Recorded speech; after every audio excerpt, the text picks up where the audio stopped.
cadre de l'année du dessin en Dordogne, l'agence culturelle départementale et son directeur artistique Pierre Houzeau invitent à la visite de l'exposition La Ligne Trouble. J'ai invité des artistes qui placent le dessin au cœur de leur pratique artistique. C'est-à-dire qu'avant toute pratique autre de sculpture, de vidéo, d'installation, de peinture, ce sont des personnes qui font avant tout du dessin, ce qui est quand même assez rare chez les plasticiens aujourd'hui.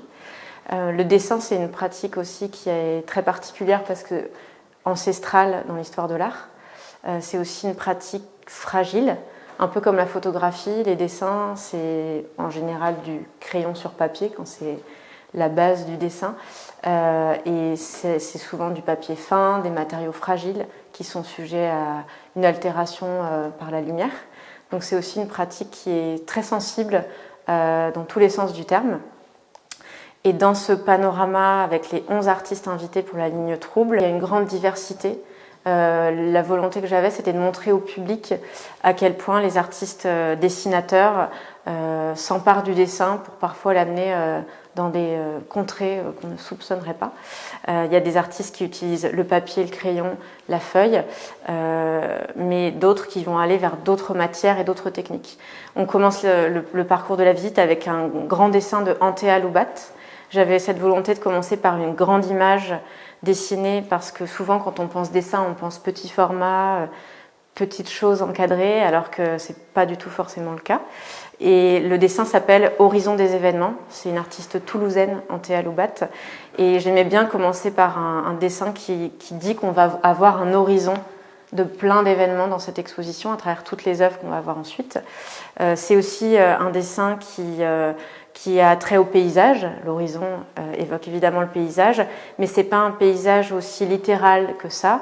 C'est un paysage fragmenté, avec plein de détails qui vont être peut-être des choses qui vont nous évoquer des dunes, des morceaux de roches, des morceaux de falaises, beaucoup de fragments en fait qu'on peut retrouver dans la nature. Donc c'est une forme de paysage qui a l'air totalement abstrait, et pourtant quand on regarde de près tous les détails, on voit des signes ou des formes ou des couleurs qui nous évoquent des choses très concrètes et très réalistes. Et alors, dans l'exposition, il y a 4 parties. On a commencé avec Antea, qui est une sorte d'avant-propos. Ensuite, il y a l'introduction de l'exposition avec Léa Belousovitch. Et il y a différentes ambiances. Vous allez voir que la lumière change au fil du parcours de l'exposition. Et Léa Belousovitch, c'est une artiste qui est française aussi et qui vit en Belgique et qui travaille à partir d'images de presse. C'est le cas de plusieurs artistes de l'exposition qui vont extraire des images dans l'actualité pour en faire autre chose à partir du dessin. Et Léa, elle a un travail qui va s'intéresser depuis assez longtemps à des figures et des visages en souffrance, à des images qui sont plutôt violentes. Et par sa technique très particulière, elle va atténuer cette violence. Elle va rendre en fait une certaine forme de pudeur à ces corps qui sont représentés dans les images de l'actualité. Là, on est face à une série, donc il y a plusieurs dessins qui font partie de cette série de grands formats. Je parle de dessin parce que c'est bien du crayon de couleur et non pas de la peinture, même si on a un peu l'impression qu'on est face à une peinture. Et ce qui est intéressant, c'est qu'elle utilise du feutre. Donc, au lieu d'utiliser une feuille de papier, elle, ce qu'elle utilise, son matériau de prédilection dans presque tous ses travaux, c'est le feutre, donc un tissu. Et c'est pour ça qu'on a cette impression de couleurs estompées et de nuages un peu quand on voit son travail. Et c'est une série qui vient en fait des images qu'on a vues en Inde au moment du Covid, enfin quand le Covid était le plus violent. On a eu dans l'actualité accès à des images qu'on ne voyait jamais auparavant, avec beaucoup d'images de morts, de corps emballés notamment. Et elle a choisi de couper en fait dans ces images certains visages, certaines personnes, et de les estomper avec cette technique au crayon de couleur et au feutre. Donc je trouve que c'est une manière de rendre hommage à la fois à ces personnes, mais de leur redonner aussi une forme d'anonymat. Puisqu'ils ont été souvent transportés à la va-vite dans ce moment un peu fort de cette période-là, et on n'a pas forcément préservé leur anonymat et préservé une forme de mise à distance et de respect vis-à-vis de ces événements-là. Donc par le dessin, c'est comme si elle soignait un peu cette manière de traiter les images aujourd'hui. Il y a plusieurs artistes dans cette première partie de l'exposition qui nous parlent de la réalité, parfois de sujets d'actualité très très présents. On est face à des broderies, mais la broderie c'est une forme de dessin par le fil. Et cette artiste, elle est très jeune, elle a été diplômée en 2021. C'est la plus jeune, c'est la Benjamine de l'exposition. Juliette Van Waterloo va plutôt travailler à partir des images issues du mouvement des Gilets jaunes et en particulier de ces scènes de violence policière qu'on a aussi beaucoup vu à la télévision et dans la presse. On commence l'exposition avec des sujets assez forts d'actualité, c'est pas forcément ce qui infuse dans toute l'exposition, mais on commence en tout cas dans un réalisme très direct. Elle utilise une technique qui est plutôt une technique très domestique, plutôt douce, des petites choses qu'on retrouve dans les intérieurs chez nos grands-mères. Et en fait, elle parle de sujets plutôt violents et plutôt sujets à débat avec cette technique-là de la broderie. Donc c'est une manière d'adoucir en quelque sorte et aussi de questionner autrement ces sujets d'actualité. Massinissa Selmani, qui est un artiste qui vit à Tours et qui, lui, a une pratique artistique qui va aussi s'extraire, être en lien avec des images de l'actualité, ancienne ou récente, on va dire. Il utilise la presse, mais pas forcément l'actualité aussi récente que les deux premiers artistes. Mais lui, il va totalement transformer ces images. Il va faire une sorte de patchwork avec plein d'images qu'il va mettre ensemble, rajouter aussi de l'imaginaire, des formes et des personnages totalement inventés. Par exemple, on voit très bien ici qu'il y a la moitié d'un corps, une sorte de statue totalement surréaliste avec une sorte de plante qui s'apparente à un cactus qui pousse de ses deux jambes. Et en même temps, il y a beaucoup de choses très absurdes aussi. Par exemple, cette échelle-là, qui est un peu une échelle de piscine, on se demande un peu jusqu'où elle va nous mener, ce qu'il peut y avoir derrière ce mur, comment on peut arriver aussi à atteindre cette échelle. Donc, ce que j'aime beaucoup avec ce travail et ce qui est intéressant pour le public, c'est que c'est ouvert à beaucoup d'interprétations. On peut se raconter plein d'histoires avec le travail de Massinissa. On peut inventer la suite de l'histoire, ce qui s'est passé avant, la signification de ces personnages, de ces architectures. Donc, il y a plein de petits détails comme ça qui nous posent un peu question. C'est une pratique artistique qui est plus de l'ordre du rêve. Donc petit à petit, quand on avance dans l'exposition, vous allez voir que les artistes convoquent nos imaginaires. Pauline et Zoé, deux artistes qui travaillent en duo, qui font aussi du dessin avant toute chose. Et on voit que là, on est dans une technicité beaucoup plus classique avec un rapport à l'architecture. Ce qui est très intriguant, c'est qu'elles travaillent à deux, donc à quatre mains et à deux cerveaux, et que c'est impossible à voir, c'est-à-dire qu'on a l'impression clairement qu'il y a un seul style, une seule personne. Elles travaillent ensemble depuis l'école des Beaux-Arts, elles ont passé leur diplôme d'art ensemble, donc ça fait maintenant quelques années qu'elles ont l'habitude de travailler comme ça. Elles n'ont pas de pratique artistique séparément. Tout ce qu'elles font est fait en duo. Et toute cette série-là autour des banlieues pavillonnaires autour de San Francisco aux États-Unis, c'est parti d'une résidence qu'elles ont pu faire aux États-Unis il y a quelques années. Et depuis, elles continuent, à partir des photos qu'elles ont faites dans ces banlieues pavillonnaires, à dessiner à partir de leurs images photographiques. C'est des architectures un peu ambiguës parce qu'on ne sait pas trop si on a affaire à des villas, on ne sait pas trop dans quel pays on est non plus. Et en fait, c'est des maisons en kit. Donc c'est plutôt des maisons qu'on construit très très vite avec des matériaux pauvres et qui sont pas forcément des habitations pérennes qui sont amenées à durer dans le temps. Et c'est ça qui les intrigue aussi. Et en fixant ces images-là avec du dessin, elle leur donne une temporalité beaucoup plus longue. Donc c'est les mêmes artistes qui ont réalisé cette œuvre en tissu. Elles font tout elles-mêmes, elles cousent, elles teignent aussi certains tissus elles-mêmes. Et ce que je trouvais intéressant, c'était de montrer aussi au public comment des artistes qui font avant tout du dessin vont aussi décliner leur travail dans une même série, dans une même réflexion, mais avec d'autres supports, d'autres matériaux. Le patchwork, c'est aussi issu de la culture nord-américaine, donc le fait de aussi utiliser une technique qui fait écho au sujet et à ce qu'elles questionnent dans leur démarche artistique. Donc là, on est dans la deuxième grande partie, comme le deuxième chapitre de l'exposition. Il y a un changement de lumière, on arrive dans une ambiance beaucoup plus tamisée, avec des images qui vont parfois aller de plus en plus vers le rêve et l'onirisme. Là, on a le travail de Mathieu Dufoy. Mathieu, c'est quelqu'un qui s'intéresse énormément à la photographie et au cinéma, et qui travaille toujours à la pierre noire, d'où le fait que ces dessins, vous voyez, le noir est très très intense. Je voulais montrer cette image parce que c'est un portrait d'une femme, on ne sait pas trop à quelle époque elle appartient, on ne sait pas vraiment quel âge elle pourrait avoir. Et dans ce portrait-là, il y a quelque chose de très étrange, qui est qu'il y a une autre personne qui traverse son visage un peu comme un tatouage, et qu'on a un peu du mal à savoir si c'est un souvenir, une personne qu'elle a rencontrée, quelqu'un qui a été importante pour elle. Donc c'est aussi un dessin qui ouvre à de multiples interprétations. On ne sait pas non plus hors champ ce qui se passe, on voit bien qu'elle regarde quelque part, mais on ne sait pas vraiment où. C'est un dessin que je voulais absolument montrer parce que dans l'exposition, il n'y a pas vraiment de portrait. Donc, comme le portrait, un peu comme le paysage dont je parlais au début, c'est quand même des sujets, des piliers dans l'histoire de l'art, et que le dessin est une pratique ancestrale qui existe depuis qu'il y a eu des grottes et que des personnes ont voulu faire des dessins dans des grottes. Je trouvais important, voilà, de parler aussi de montrer ce type de scène-là. Il y a aussi un deuxième dessin de Mathieu Dufoy qui est plutôt un paysage avec la lisière d'une forêt. On a l'impression qu'on est un peu à l'orée du bois. Il a réalisé suite à une résidence aux Zézis. Il était venu en résidence en 2017. Et je trouve que entre 2017 et ce dessin qui est beaucoup plus récent de 2022, on voit aussi l'évolution d'un style chez un artiste et la pluralité des sujets. Troisième œuvre de Mathieu Dufoy. Ce sont toute une compilation de dessins qui n'ont jamais vraiment été aboutis.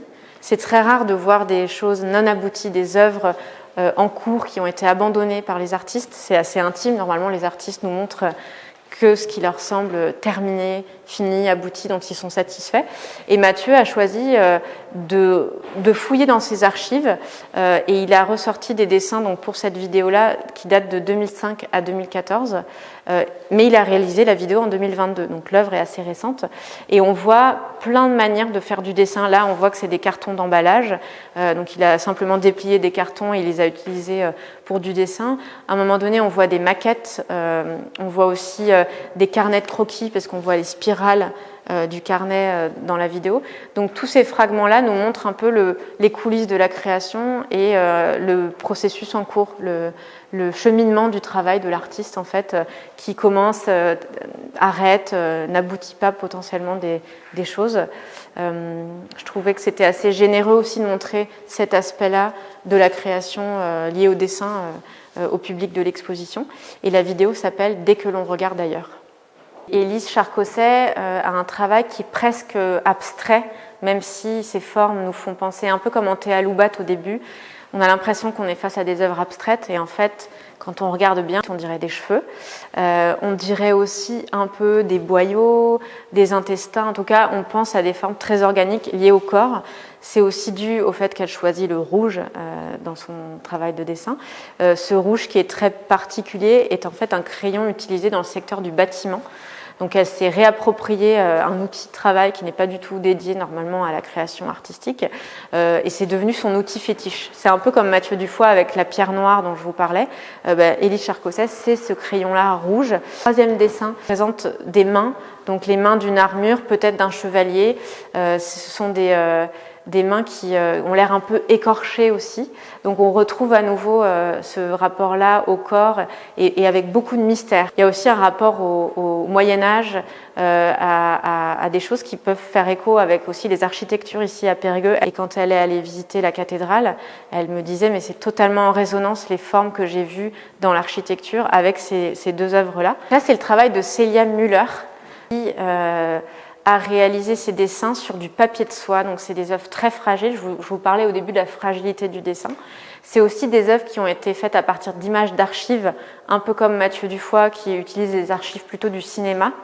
ou de la presse aussi, Célia va plutôt puiser soit dans les archives familiales, personnelles, soit dans des lieux d'archives comme la conserverie à Metz, qui est un lieu où il y a beaucoup d'archives familiales qui sont conservées. Et elle va faire pareil, un arrêt sur image. Elle n'utilise pas toute l'image. Elle coupe en fait l'image d'archive qu'elle refait ensuite en dessin. Et c'est des images très fantomatiques. Vous avez vu d'ailleurs peut-être que l'éclairage, il est beaucoup plus diffus. On ne sait pas trop ces personnages, qui ils sont, s'il y a d'autres personnages autour d'eux, à quoi correspondent ces gestes, est-ce qu'on est face à un couple, face à des scènes familiales, c'est assez difficile à savoir. Et ce que je trouve très très intéressant dans son travail, c'est la technique, puisqu'elle va sur le papier de soie appliquer de l'encre de tatouage et du pastel. L'encre de tatouage, à ma connaissance, c'est assez rare que chez les plasticiens, des artistes s'emparent de ce type de matière. Et je pense que c'est aussi ça qui fait qu'il y a un grain très particulier, une grande intensité dans le noir de ces images-là. C'est aussi très volatile puisque c'est du papier de soie. C'est un travail qui était celui de son diplôme à la fin des Beaux-Arts. C'est quelque chose qu'elle continue à montrer. Juste à côté, vous avez un autre dessin, si je puis dire, de Claire Trottignon, avec encore une autre technique qui est plutôt celle du collage. Claire, elle va faire un croquis toujours au préalable.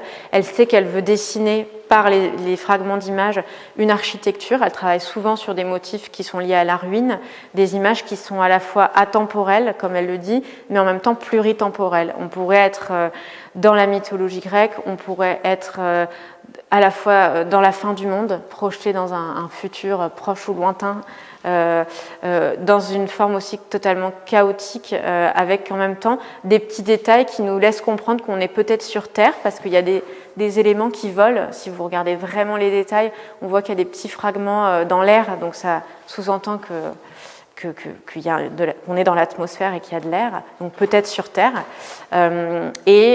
Tous ces fragments-là, c'est des petits fragments qu'elle découpe au cutter dans des magazines, des vieux magazines qu'on peut retrouver encore chez nos grands-mères ou dans nos archives familiales, où il y avait des teintes d'impression très particulières. Ces impressions-là, elles n'existent plus aujourd'hui dans les magazines, ces couleurs-là. Elles sont très particulières. Par exemple, dans le National Geographic, elle utilise beaucoup des morceaux de falaise ou des éléments de paysage. Elle a des énormes planches dans son atelier où elle dispose tous les petits fragments d'images. Donc elle va en avoir j'ai envie de dire des centaines autour d'elle, et au fur et à mesure, à partir de son dessin fait sur un carnet de croquis, elle va compiler et composer son image à partir de tous ces petits fragments. Donc c'est encore une autre manière d'envisager le dessin et la composition d'une image dessinée. Quand on voit le travail de Chloé Poisat dans une exposition, on la reconnaît. Si on a déjà vu avant, on sait que c'est Chloé Poisat parce que c'est très singulier. Elle a grandi près d'une forêt dans les Yvelines, et quand elle était petite, donc elle passait son temps à ramasser des pierres, des feuilles, des petites écorces, et on retrouve cette matérialité dans son dessin. Ce qu'on voit aussi, c'est qu'il y a un accrochage déjà très muséal. Elle reprend les codes un peu du musée en ayant des formes aussi qui font penser à des petites statuettes, à des icônes, mais le fait qu'elle utilise des petites étagères fait penser à des musées ethnographiques. Elle adore les musées consacrés à l'ethnographie. C'est aussi des formes qui sont très anthropomorphes. On ne sait pas si on est avec des végétaux, face à des roches, parfois face à des animaux. On voit à la fois un os ici et en même temps on voit des narines ou des naseaux, ceux d'un animal peut-être. On ne sait pas trop si on est face à la crinière d'un cheval imaginaire avec ce bleu électrique, ou si c'est la chevelure d'un personnage inventé. Donc ça, je trouve ça très intéressant puisqu'on est vraiment dans le rêve en fait ici avec Chloé. Et techniquement parlant, elle utilise beaucoup de fusain, ce qui donne cet aspect très vaporeux à son travail. C'est des heures et des heures et des heures de travail pour arriver à ce résultat-là, qui fait qu'on ne voit pas de traits, contrairement à d'autres dessins qu'on a vus avant dans l'exposition. Elle joue avec une forme d'ambiguïté parce que c'est presque des sculptures. Le fait que les dessins soient disposés comme ça sur des étagères, on a l'impression qu'on est face à des sculptures et en fait c'est que du papier, c'est que du dessin sur papier. Il y a beaucoup d'artistes avec lesquels je voulais travailler et au fur et à mesure du temps, depuis plusieurs mois, je réduis cette liste en sélectionnant vraiment ceux qui font sens entre eux. L'intérêt, c'est d'avoir un dialogue entre les artistes et qu'il se passe des choses. Vous voyez, entre Mathieu Dufoy et Célia Müller, il y a des pratiques qui se parlent. Donc je les ai sélectionnés pour qu'il y ait une cohérence d'ensemble déjà, visuellement.